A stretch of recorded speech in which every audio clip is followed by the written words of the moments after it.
Have you ever sat in that heavy silence at a family dinner? Here on Tales of Home, we retell those moments, honest, everyday, sometimes controversial. Every story is a mirror. Subscribe, join the conversation, and maybe find a little healing. The pan clanged against tile, and a beat later so did my knees. Heat knife through my middle. The kitchen narrowed to a tunnel of humming appliances.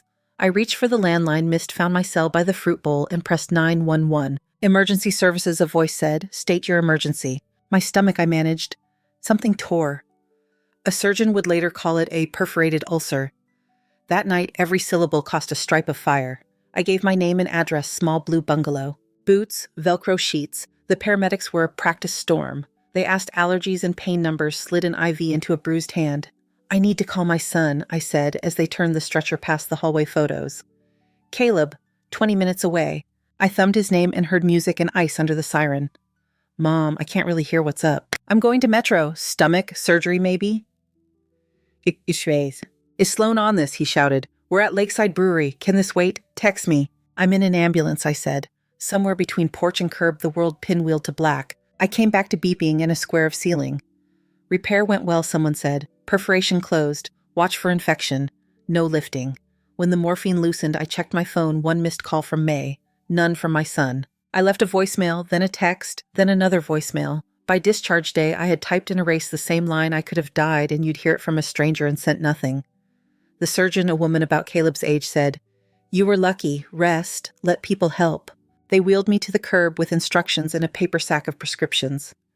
A taxi took me home through that bluish hour when porches switch on. Cleveland in late spring smells like rain and cut grass. The sky held a thin, forgiving blue. I paid the driver, lifted my hand to the knob, and stopped. A steel lockbox bulged from my doorknob, the realtor kind. At the rail, a folding sign leaned in red estate sale this weekend. The porch held a neat row of boxes labeled in a tidy hand that wasn't mine. Kitchen misc, holiday, donate. Under a soft lid, I found the cracked blue dish my mother used for Sunday cobblers. Taped to the top was an envelope, Mom in Caleb's block letters. Mom, the note began, We've closed on the house. New owners take keys Friday. Your personal items are here. We put a deposit on Magnolia Ridge Senior Suites, safe for more support. Please call to arrange move-in. You've said you want independence. Now you can focus on yourself. C&S, along the bottom in Sloan's blue ink. Sorted out. My key still worked for now. The living room answered my entry with an echo, a square of pale floor marked where the rug had lived. The refinished oak table Daniel gave me for our 20th was gone. In the sink sat Sloan's white mug lipstick dried to the rim. The refrigerator hummed, newly empty. In the bedroom, a mattress lay on the floor, with hospital-cornered sheets as if someone had staged a campsite where a life used to be. I dialed before I could rehearse tone or words. He answered on the second ring. You're out, Caleb said. Good. Did you see the note? What have you done? The question came quiet and very clear. We did the responsible thing, he said. It's too much house, Mom. You fell. You could have been lying there alone. Magnolia Ridge is 5 minutes from us full-care art classes. We've been paying your property taxes for years. This is simpler for everyone. It is not your house to sell. It's ours, he said, and there it was. The plural I had given him in a different season. Years ago, a cheerful clerk said, It'll save probate. We added Caleb to the deed, a line of ink meant for later that now cuts straight through the present. The market's hot, he added. We got a great offer. You'll have your own room at Magnolia. They expect you Monday at 9. I can't afford a facility, I said. And I didn't ask you to arrange one. Sloan arrived in speakerphone brightness. Hi, Evelyn. It's all set. Between your annuity from Daniel and what we've covered, you're fine. We'll help with the rest. You haven't covered anything, I said? Then stopped. The hospital bracelet still circled my wrist. I could feel stitches tug under my cardigan. Arguing felt like lifting furniture I no longer owned. I'm tired, I said instead. I need to rest. Great, Caleb said as if we had reached consensus. Get some sleep. We'll text the intake forms. The call ended. The quiet found its old corners. I sat on the edge of the bare mattress and let the room tilt the way it wanted.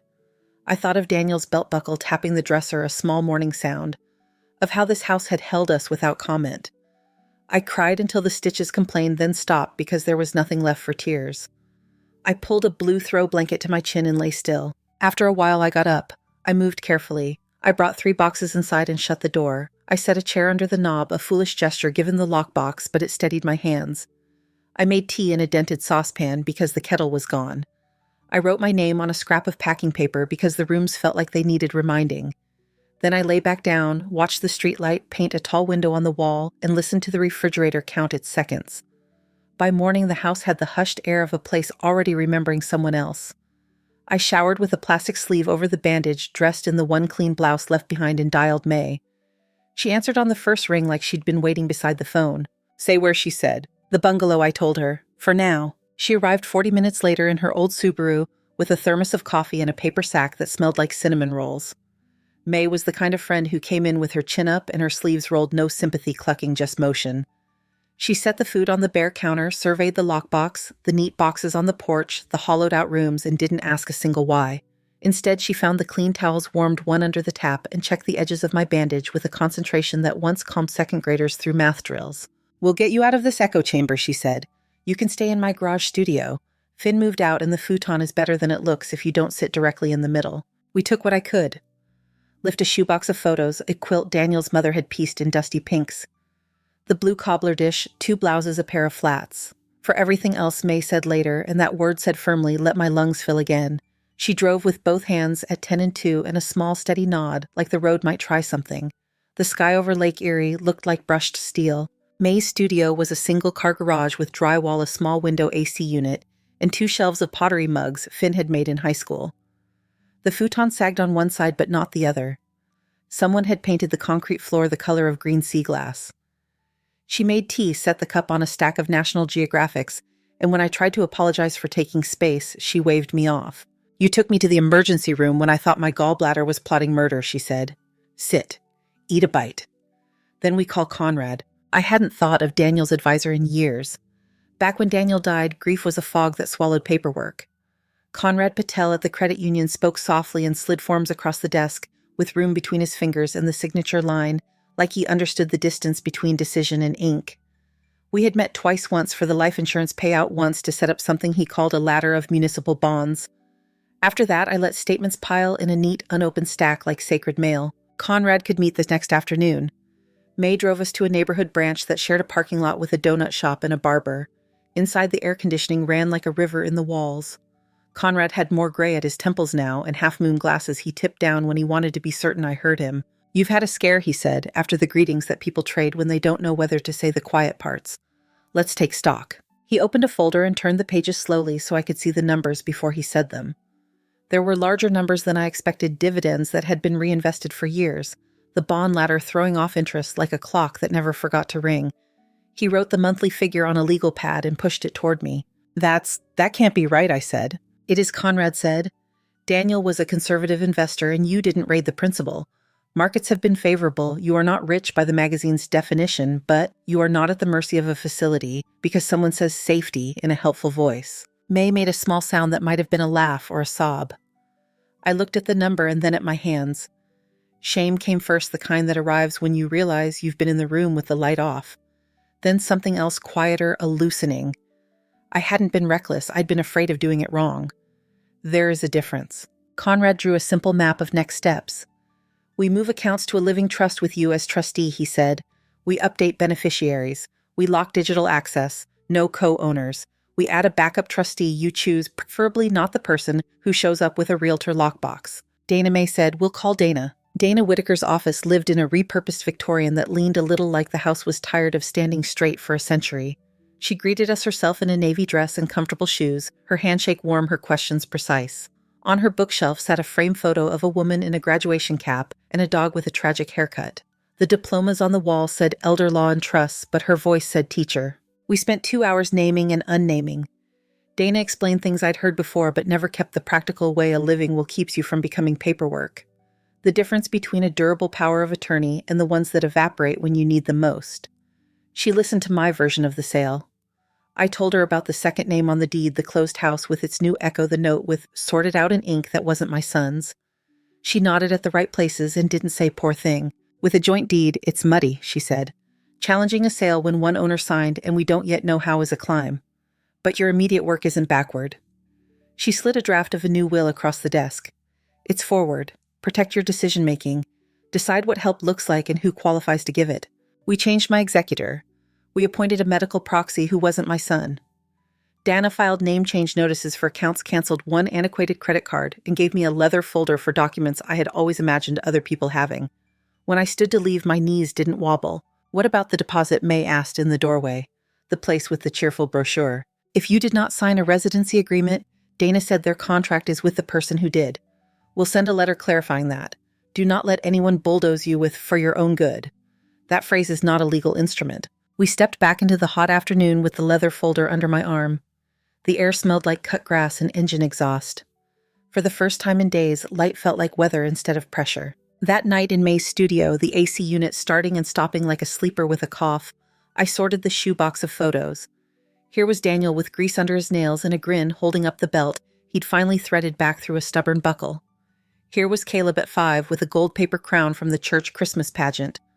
I let the sadness sit beside me without trying to hurry it out of the room. The next morning, we began small practicalities. I changed the address on my driver's license. I ordered a cheap electric kettle to replace the dented saucepan. We opened a P.O. box. I wrote down passwords in a notebook with a pattern of tiny red foxes on the cover because it made me smile, and that seemed reason enough. May unscrewed the futon's middle leg and moved the weight to the edges. "Now it's firm where you actually sleep," she said. We laughed in the way people do when laughter is oxygen. When she left for work, the studio felt quiet but not empty. I walked the length of her street and back slow and even the way the physical therapist had shown me, and I didn't look at my phone. A week later, May said the thing that had hovered unspoken between us. "You don't have to stay here to prove a point. Ohio is not a test you must pass." We talked about weather and bones about light on water and what the Gulf smells like at dusk. May had a college friend in St. Petersburg, Nora Delgado, who rented a legal apartment over her detached garage to visiting nurses and snowbirds.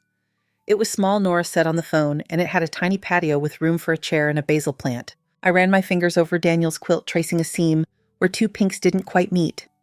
I didn't need to win Ohio. I needed a place where my name lived alone on the mailbox. I bought a one-way ticket on a Tuesday afternoon with Federal Blue seats and a layover in Charlotte that turned my ankles to stone. May drove me to Hopkins, waited through the long hug at the drop-off lane, and told me to text when I landed, even though she knew I planned not to. Florida met me with air like wet linen and a sky so bright it seemed new. Nora's place was a rectangle of white stucco with a walkway lined in shell. The apartment had a kitchenette, a bathroom that smelled faintly of lavender cleaner, and windows that caught afternoon sun. The rent was $800, utilities included. Nora pointed out the hose bib and the garbage pickup schedule, then said, "I make a decent mojito, not every night, some nights." I bought a kettle again, a proper one this time. I found the library. I learned where the shade fell on the pier after 2. I went to water aerobics with women who called me honey and meant it. I read the first book I had finished in months and returned it on time. In the mornings, I made coffee and sat on the patio while a small green lizard puffed its throat at the fence like it owned the block. Messages piled up and then slowed. I saved them without listening. At night, the Gulf breathed in and out in the distance. The scar on my stomach itched less. The name on my mailbox, mine alone, gleamed like something polished by thumb and time.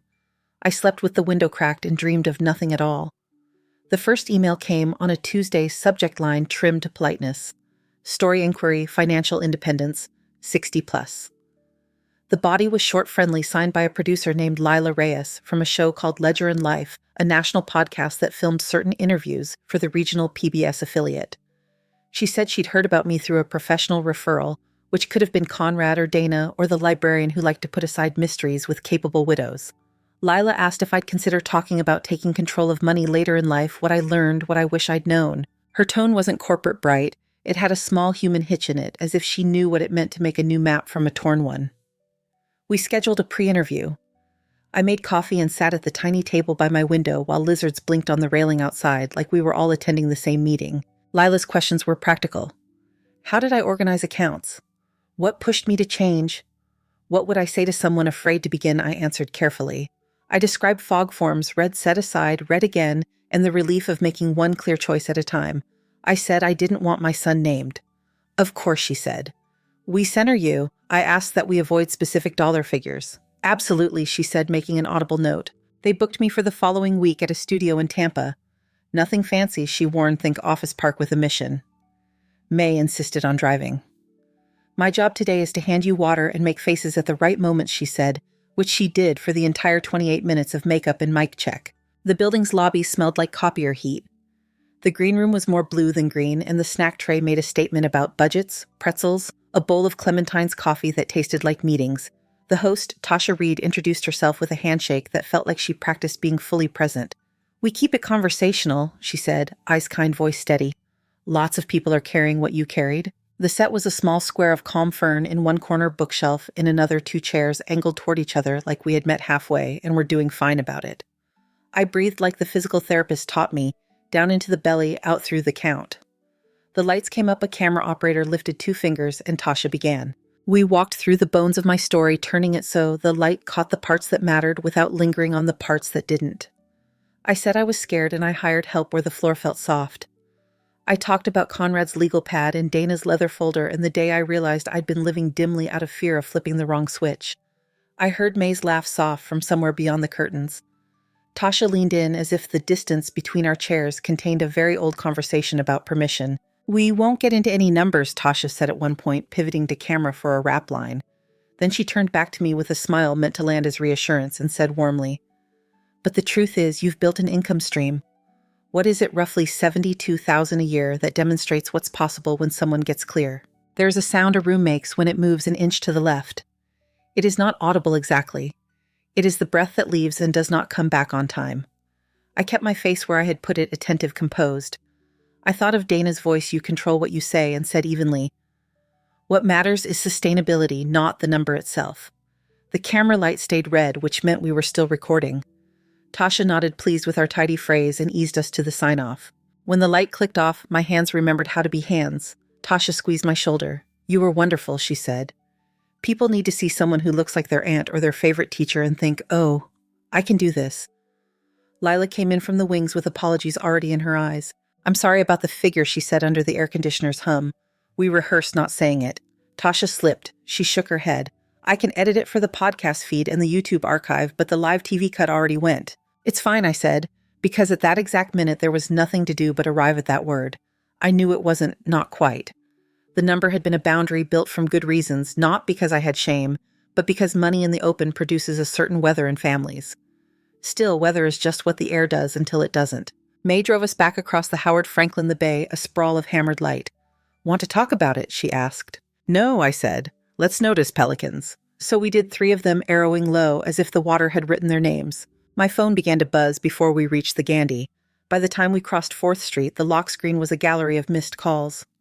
The first were from a number I knew by heart and had not dialed in months.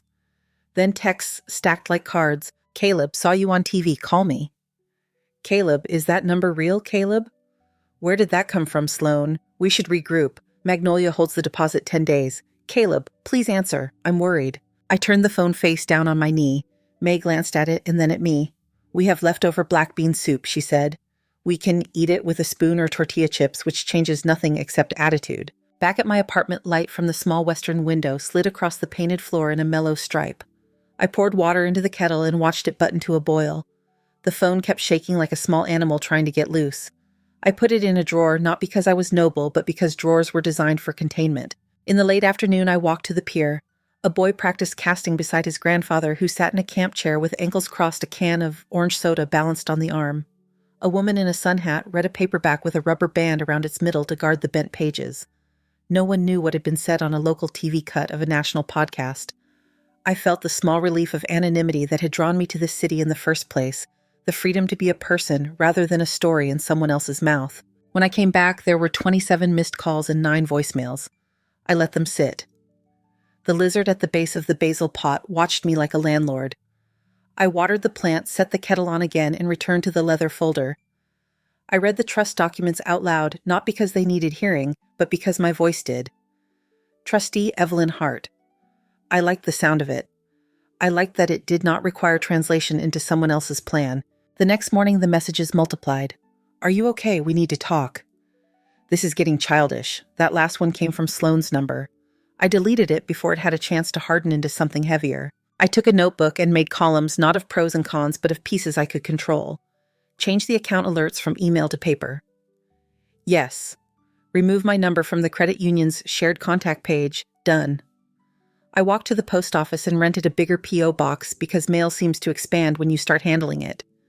The clerk with the meticulous braids slid the keys across the counter with a look that said she approved of tiny sovereignty. At the library, I found a corner chair with a view of banyan roots. I read 2 chapters of a novel about sisters who built a bakery from a single handed-down recipe, then stopped to look at a photograph of a woman on the back flap who resembled no one I knew but held her shoulders in a way that suggested she had learned a lot and preferred not to waste it. I answered Lila's follow-up email that afternoon. I appreciate how you steered the conversation, I wrote. If you can remove the figure from the archived versions, please do. She replied within minutes to say it was done. You came across grounded and generous, she added. My inbox is full of women thanking you for saying out loud that fear can be organized. I read that sentence twice and felt something unknit in my chest. That evening, the sky turned the slow pink Florida does, even when there is no one watching. I made eggs and ate them standing up because the plate was hot and the counter was the right height. The phone buzzed once and then 3 times in a row. I took it out not to yield, but to choose. I scrolled to the oldest voicemail and pressed play. Mom, Caleb's voice said, younger than I remembered, and then halfway through older. He explained nothing. He asked nothing right first. He said my name instead of Mom and then tried again. I listened all the way through and put the phone back in the drawer because I was not ready to decide anything with my hands still smelling like dish soap and pepper. The next day, I went to water aerobics. The instructor, a wiry man in a sun shirt the color of a highlighter, called out kicks while pelicans wheeled their long errands over the deep end. Lengthen your reach, he said. I did. I felt the sore places and let them be sore without deciding what they meant. Back in the apartment, the basil looked happier. I made coffee and opened the window to the small rectangle of sky I could claim. The room held the quiet fairness of a space that had not yet learned bad habits. I sat at the table where I had said yes to a pre-interview and wrote my name again on a piece of scrap paper, practicing the shape of it like people do before they sign things that matter. Voicemails waited. Texts collected. The bay breathed. I washed my cup and set it upside down to dry. I didn't answer. I didn't explain. I stood in the clear field I had made and let the day finish itself. The call from Dana came just after lunch while I was rinsing basil grit from my fingers. Her voice had the careful tone people use when carrying a tray you shouldn't bump. Evelyn, it's Dana. Do you have a minute? Yes. I've heard from the title company that handled your Cleveland closing. Post-closing audit flagged an irregularity. Papers rustled, specifically a durable power of attorney submitted with the seller's packet. It purports to grant signature authority to your son for you. I never signed a power of attorney, I said. I know, she said. The notary listed on the acknowledgement 1M Ruiz has no journal entry for your signing. She's adamant she didn't witness you. The signature on the POA doesn't match your driver's license. The title company's counsel is concerned. I sat. The patio chair squeaked as if it had an opinion. A lizard sun-warmed on the stucco lifted and lowered its jeweled throat. What does concerned mean? It means the instrument that enabled the closing appears invalid. We can put the county recorder and the title underwriters on notice. We can also report the document to the state attorney's office. A pause. Fraud and forgery are criminal. I need your temperature on that. My stomach tightened in the way scars do when they remember. Caleb as a baby with a fist like a clam. Caleb at 11 swearing he hadn't broken a window while the baseball still sat under the hydrangea. Caleb at 26 crying in the kitchen because Daniel wasn't there to pin a boutonniere. I hear you, I said. I'm not ready to turn a key toward prison for my son. I do want the leverage this gives. That is a reasonable use of the facts, Dana said. I heard her pen move. Here are options. We can demand financial remedy your full market value share based on a fresh appraisal plus a sum for displacement and distress. We can require written acknowledgement of wrongdoing. We can craft a no-contact provision for your finances going forward. If he resists, we have formal routes. Good, I said. I want the conversation on my ground. Then invite him to Florida, Dana said. Public place, daylight, eyes on the water. Keep it contained. You'll do fine. After we hung up, I set the phone on the table as if it might still be hot. The basil shook with a breeze that hadn't announced itself. I thought of the lockbox, the clean white mug in my gutted sink, the neat, officious ink, sorted out. I boiled water and let the kettle click off without rushing to pour. Then I typed a text that used only what was necessary. Pier and Pine Cafe, tomorrow, 2:00, come alone. His reply came back in under a minute. I'll be there. Pier and Pine sits where the planks meet the city, a plain wooden deck with umbrellas that bloom in the heat and retract in quick summer squalls. On good days, pelicans strafe the pilings like slow gliders. Donna, who works lunch Monday through Friday, slides iced tea onto your table before you ask if you've been twice. I arrived early and chose a corner table that let me see the parking lot and the water in one turn of the head. I set a notebook and a pen in front of me not to intimidate anyone, but because lines help me think straight. He came at exactly 2. The months had leaned him out. The beard he'd tried on in photos had landed on his face with more resignation than style. He scanned the deck, saw me, and stopped long enough to decide between 2 versions of himself before he moved again. "Hi, Mom," he said, stopping beside the chair as if the question of hugging had too much math. "Sit," I said. "We'll be direct." He folded himself into the chair. A gull punctuated the air a few tables over. Donna set down a tea for me and water for him, as if she knew better than to ask which of us wanted what. "I heard from an attorney," he began, voice low. "The title company contacted us." "Good," I said. "Then we can skip the preface." He looked at my notebook, then at me. "You look, well." "I am," I said. "We are here to talk about a document purporting to give you authority to sign for me." He swallowed. "I didn't forge anything," he said quickly, too quickly. "Sloan handled forms. The agent said if one owner couldn't sign a POA, made it clean. We had an older template from Dad's files. Sloan said, 'This is the part where you stop saying,'" Sloan said, I said. "Tell me what you did." He put both hands on the water glass and didn't drink. I took a folder to the closing. The agent had a stack ready. He flipped to a page and pointed at a tab with your name printed under a line.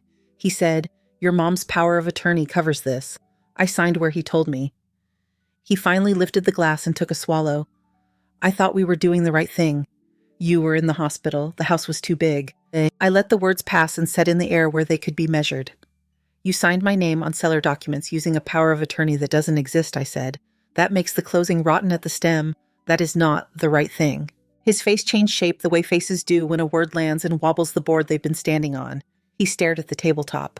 "I didn't know the notary changed," he said. "Sloan told me her aunt." "No," I said again. "We are not moving the sentence around to hide the subject. You did this. You put your initials where mine should have been because it was faster." He nodded once like someone accepting a diagnosis. "The immediate question," I said, "is remedy. I am not calling the state attorney." I saw his shoulders drop a fraction and didn't soften. "I am requiring the following: a payment equal to my full market value share of the house, based on an independent appraisal today, not last spring's rush. An additional $25,000 for the way I was displaced while recovering. An assigned written apology acknowledging the misuse of a purported power of attorney and the sale conducted without my consent." He lifted his head. "And then you'll talk to me again?" The boy peered through the man without invitation, and I said, "You agree that my finances are not your business from this day forward. No suggestions, no just helping phone calls, no names on deeds, no inquiries to my advisors. You will not contact Conrad or Dana. You will not speak to any bank on my behalf. If you have information about me to convey, you will text, and I will decide whether to reply." He pressed his fingers to the bridge of his nose and left them there for a heartbeat. "I can do the apology," he said. "The money, how much is market value share now? Prices. An appraiser will tell us. Dana will draw the papers. Payment within 30 days of signing." He rubbed his jaw where the beard failed to hide how tired he was. "I don't have that cash." "Then you use whatever you leverage to move me out of my house to secure a line that returns me to level," I said. "Sell something. Take a loan. This is your work." "This." A boat engine coughed to life in the marina. Somewhere a child laughed at a straw. The ordinary world kept on with its usual errands. He looked past me toward the water, away from the numbers. "She said you didn't manage money, that Dad always kept you afloat, that if we didn't step in, you'd end up—" He stopped himself in time. "I know the sentence," I said. "I know the tone it likes." He shut his eyes. When he opened them, the shine was gone, and something steadier sat behind them. "I'm sorry," he said, and it wasn't yet the apology I required, but it was a shape that could grow into one. I didn't fill the air with mercy. "We'll put the offer in writing," I said. "Take it to counsel. Sign, pay, and then we can decide if there's any other door to open." "Do you want me to call Sloan here?" he asked. Reflex more than strategy. "No," I said. "You came alone. You leave alone." He nodded. He put the water down and fished in his pocket for a folded paper. He smoothed it with both palms and slid it across the table. It was a printout of a screenshot my signature scissored from an old form and pasted onto a different one, the edges faintly visible like a picture poorly trimmed. In the lower corner, a notary stamp with a name I had never seen slightly askew. "I didn't know," he said. "I see it now." I kept my hands to my side. "Bring that to Dana's office," I said. "Do not keep copies. Do not share it with anyone except your lawyer. This goes to the title underwriter as part of the settlement. We are not the ones who pretend paper doesn't matter." Donna reappeared with the check, even though I hadn't caught her eye. She set it down as if she'd been a quiet witness and wanted the record to reflect that lunch had been served and something else had happened on top of it. "I'll pay," Caleb said, reaching. "I've got it," I said, and laid cash on the tray because simplicity felt like clean room air. He hesitated, then let the moment pass without a tug-of-war over generosity neither of us could afford. We stood. He looked like he might attempt the hug problem again. I angled toward the railing. Dana will email by close of business, I said. Read everything. Don't improvise. He nodded. Okay. Then almost too soft to hear Mom. Evelyn, I said. Evelyn, he corrected, swallowing it the way people swallow hard pills. I walked to the edge of the deck and watched a pelican ride a low draft until its wings kissed the surface. People say birds are dumb for fishing where boats run, but pelicans don't ask permission to be what they are. The wind lifted, carrying the salt and the diesel and the faint sweetness from a stand of jasmine near the parking lot. Back at the apartment, the leather folder lay where I'd left it, a quiet, serviceable spine on the table. I called Dana and recited the terms exactly as I had offered them.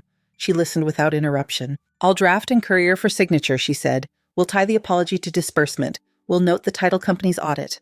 We'll reserve our right to refer the document if compliance fails. Thank you, I said. After I hung up, I set the phone face down and opened the window to the narrow slice of afternoon. Light laid itself along the basil like a promise it didn't need to announce. I washed my hands to the wrists the way the hospital taught and stood until they dried on their own. The room held still. The lizard claimed the fence again. I took out a sheet of plain paper and wrote my name in my own hand, steady as if it had always known the path. The courier arrived before noon with a stiff envelope and a yellow flag tabbed where signatures should live. Dana's cover note was a paragraph of plain language settlement terms, timeline wire instructions, the apology tied to disbursement. I signed where my own name belonged and sent the packet back with the same carefulness people use when lowering a sleeping child into a crib. Caleb's copy returned 2 days later with his signature in a smaller hand than I remembered. The wire hit my account the following morning, my full market value share based on a fresh appraisal plus $25,000 marked displacement. An hour after that, Dana forwarded the apology on firm letterhead with a digital stamp that hummed of compliance. It was 3 paragraphs, no excuses. He wrote that a document labeled Durable Power of Attorney had been used without my authorization, that my signature had appeared where it didn't belong, that the house had been sold without my consent while I was recovering. He wrote that he was sorry. I printed it and slid it into the leather folder behind the trust papers. The title company sent their own letter. Underwriters notified corrective measures, noted no referral at this time, underlined twice. I called Nora from the patio and asked whether the upstairs would mind losing a tenant. She laughed. You're not losing me yet, I said. I'm shopping for something with windows that remember light. Real estate in St. Petersburg moves like afternoon storms, sudden then done. I looked at places that smelled of fresh paint and places that smelled of last week's fish. I took tape and a notebook and measured things that didn't matter the way people do when they are deciding to say yes. The one I chose sat on the second floor of a modest building 2 blocks from the bay. The living room was a rectangle with a window that faced a sycamore. The kitchen had a real stove instead of 2 electric circles pretending. The bedroom could hold a bed and a chair and still leave room for walking. When the closing papers came, my name, only mine, ran clean across the deed. I told May first. She showed up with a tape gun and a box of mismatched mugs Finn had abandoned and declared free to good homes. Nora hugged me and said I could keep the upstairs month to month until my place passed the smell test. We toasted with lime seltzer and made a list of things I wanted to carry into the next room. The quilt, the blue cobbler dish, the fox-covered password notebook, the basil in its plastic pot. Everything else could be bought later or not at all. Caleb texted the wire confirmation for his final installment a week early. Payment complete. Then, apology delivered, I answered, received. When he sent a longer message about jobs and leases and the quiet of his new apartment on the Tampa side, I did not ask for details and he did not offer them. We met once for coffee at a place with metal chairs that squeaked as if they had opinions. He was thinner and the beard had surrendered to a clean shave. We talked about the weather and the way afternoon rain can erase a horizon. He asked if I needed help moving boxes. I hired someone, I said. He nodded and did not argue, which felt like a kind of progress. He didn't say Mom. He said Evelyn and waited at the end of sentences instead of filling the space with plans that included me without asking me first. Lila wrote to ask if I'd sit on a panel for Ledger and Life Women and Money after upheaval. The invitation was a small, polite door. I decided to walk through it. On camera, Tasha asked about boundaries, and I answered the only way I knew that paperwork is not love, and clarity is a gift you can give yourself. We talked about living where your name fits the mailbox. We did not use numbers. The condo keys were smooth and new. The first night I slept there, the AC hummed the steady city lullaby of machines being good at their jobs. In the morning, the sycamore poured dappled light across the wall in coins. I moved slowly through the rooms and learned their noises, the click of the refrigerator, when the seal pulled tight the small tick of the baseboard, when the day heated the elevator's patient sigh. I set the blue dish in the cabinet like an old friend promised a shelf. I repotted the basil into clay and set it on the sill where it could see the sky and pretended authority. Mail arrived with my name printed alone above the new address, and I stood with the envelope in my hands for a breath longer than the task required. The trust binder took its place in the hall closet on the top shelf, reachable without a footstool. The apology sat behind it not for rereading but for record. In the late afternoon, I walked the 2 blocks to the water. Pelicans worked their long errands, a boy tossed crusts to gulls, and learned immediately why that's a mistake. The sun slid toward a kind version of evening. I followed the sidewalk until it ended and then followed it back. The city sounded like tires on wet streets and a guitar from an open door and someone laughing 3 houses over. Nothing asked me to be less than the person who had signed her own name in her own hand. Back upstairs, I locked the door and tried the handle once to feel the catch. I hung the keys on a nail I had hammered in myself. The room held the quiet fairness of walls that had not been taught to echo anyone else. I turned on the lamp and watched its circle reach the corner.